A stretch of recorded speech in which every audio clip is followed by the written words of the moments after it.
let's unpack this. We're talking about music today, but we're not going to get stuck on Grammy categories or Billboard charts. No, not at all. We are diving into that mysterious, almost, magnetic quality that elevates a really successful album into something else, something more. Yeah. A generation-defining icon. It's the difference between being good and being essential.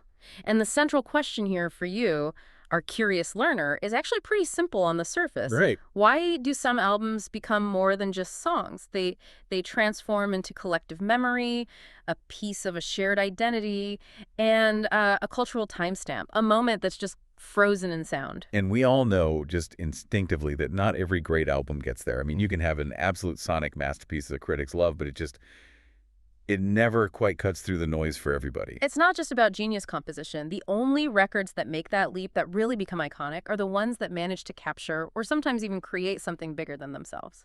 So our mission today is to really analyze the factors behind that. The timing, the psychological design, and the myth-making that turns a product into a cultural anchor. And that leads us right to the foundation, doesn't it? The most crucial part. The collision of time and emotion.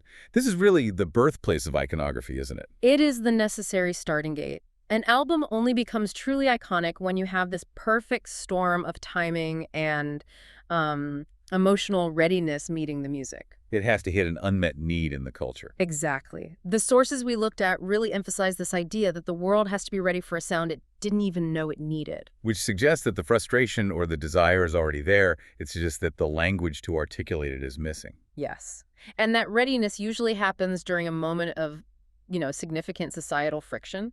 Think about those periods with a tangible tension under the surface. Social shifts, economic anxiety, political change. Right. A time when a generation feels kind of displaced or misunderstood or maybe just bored with the way things are. They're actively looking for a voice, a rallying cry. Or maybe just some validation that what they're feeling is real. And that's when the album hits. It's like, cultural acoustics, the environment is pressurized, and the album is the exact frequency that causes this resonant tremor across millions of people. That is a great analogy, because when the music expresses what all those people are feeling at the exact same time, that collective zeitgeist, it undergoes a fundamental change. It stops being just background music. It stops being entertainment. It becomes meaning. Its status just completely shifts, and that meaning is what gives it weight. And that shared vocabulary is so critical. I mean, think about the albums that defined the late 60s or the early 90s. The music didn't just reflect the mood, it crystallized it. It gave people permission to feel a certain way. Rebellious, disillusioned, radically optimistic, whatever it was. Exactly. And that's why huge commercial success can fade, but these records endure. They represent a solved problem for a generation. That dynamic, that collective recognition. That leads us right into the second factor. Right. The shared experience effect. Right. For an album to really hit that iconic status, it has to penetrate the culture so deeply that just listening to it becomes a mass phenomenon. And what's fascinating is how the social metrics change. It's not just about sales numbers. It's about the density of the experience. What do you mean by density? It hits a saturation point. Everyone hears it. Everyone talks about it. And critically, everyone remembers where they were the first time they listened. That memory part is so important. You think about those records, and you didn't just like them. They were part of the curriculum of being alive then. If you didn't know the album, you were sort of outside the conversation. Precisely. The album stops being this private, personal ritual. It starts to function as a shared emotional space, a unique, non-physical place where an entire generation gathers mentally without ever speaking to each other. It's an instant point of communal reference. And that validates and amplifies all those individual feelings we just talked about. I mean, if you feel anxious and then you realize millions of other people are listening to the exact same song about that anxiety. Your individual experience suddenly feels monumental. It feels important. That mental convergence turns the album into a landmark, a cultural landmark. It becomes the sonic anchor to shared social history. The music becomes the soundtrack to moments people didn't even realize were important until years later. Your first real breakup, that road trip that defined your summer, a huge national event. And that's how music transforms into memory. The icon status gets cemented not just by the sound, but by the sheer weight of all the memories that millions of people attach to it. It's a self-reinforcing loop then. The shared experience makes the music feel important, which makes the memory stronger, which just reaffirms the album's importance. Exactly. And if that memory is tied to a common cultural shift, well, it solidifies its place in history. So, okay, let's pivot a bit. Let's move from the external context to the internal content of the album itself. Because for that massive shared experience to even happen, the music has to offer something utterly unique. Hmm. And here's where it gets really interesting, because the iconic album doesn't just ride a cultural wave. It usually introduces a completely new sonic identity.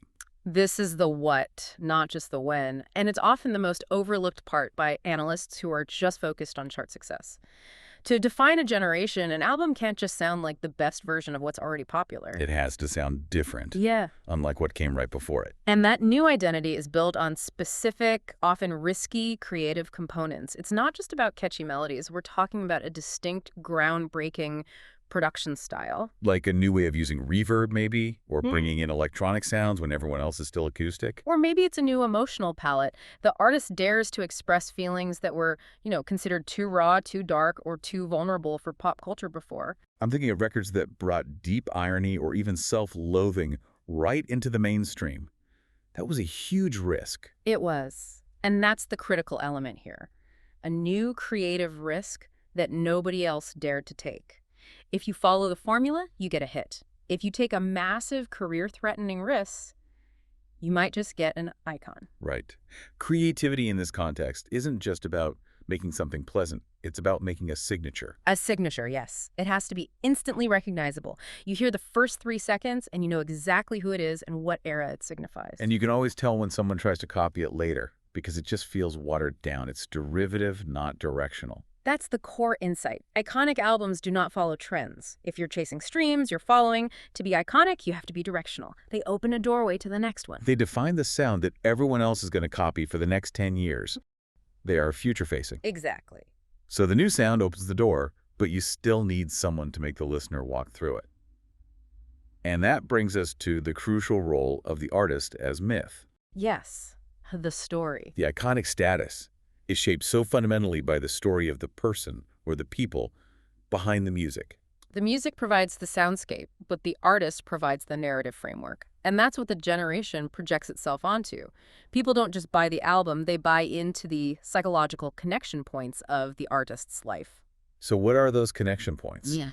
The sources highlight these universal themes that get magnified, right?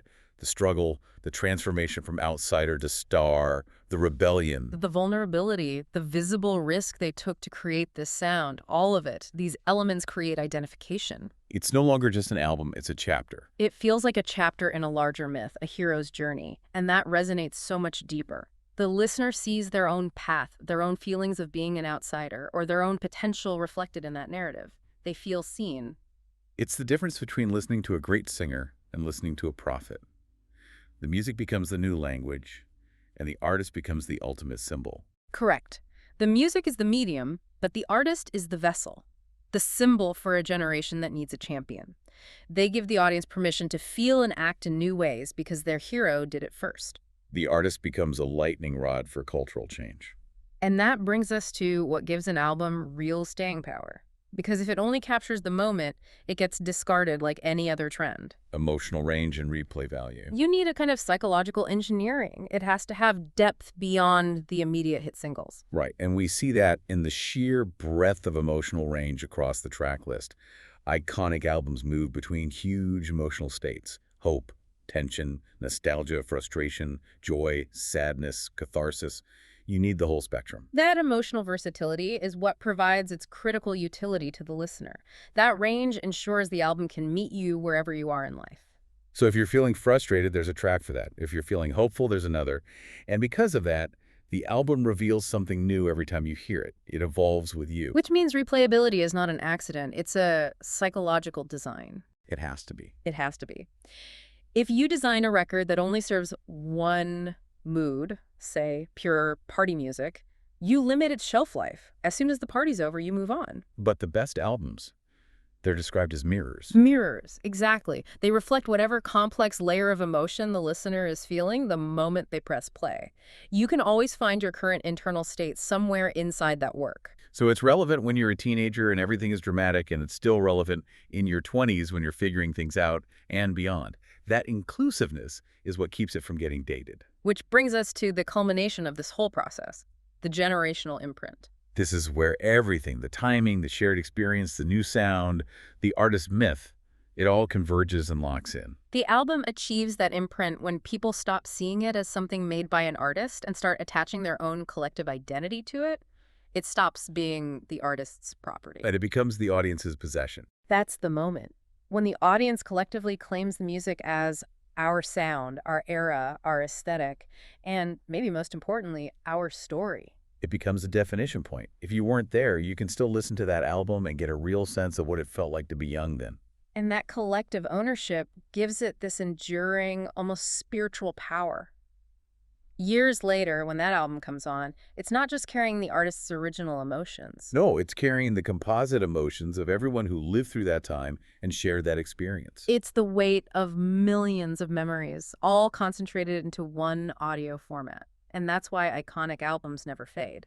As the sources put it so beautifully, they hold the ghosts of entire generations. They're emotional archives. So what does this all mean then? If we summarize the definition of an iconic album, it's something fundamentally different from just commercial success. It's not defined by streams or chart positions or industry awards. Those things just measure initial popularity. The true measure is cultural inertia. Yes, it's defined by its role as a collective psychological anchor. It is that rare moment when music transcends its form and becomes a vessel for all the complex feelings a generation can't express on its own. It's an act of collective identity formation, delivered through sound. It truly becomes a cultural home for millions of memories. This raises an important question, one that gets to the deepest implication of this whole phenomenon. Go on. If an album can store such profound collective human experiences and memories, what is its true function in our lives? And the answer, I think, is that the iconic album is a place where time itself is stored in sound. Wow.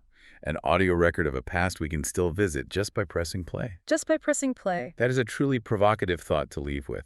The idea of music as a storage drive for human time, accessible to anyone. Yeah. Thank you for decoding the psychology behind these cultural landmarks with us today. Always a pleasure to explore the mechanics of cultural resonance. We hope this deep dive gives you something to think about the next time you put on one of those albums that really takes you back. Keep decoding, and we'll catch you on the next deep dive.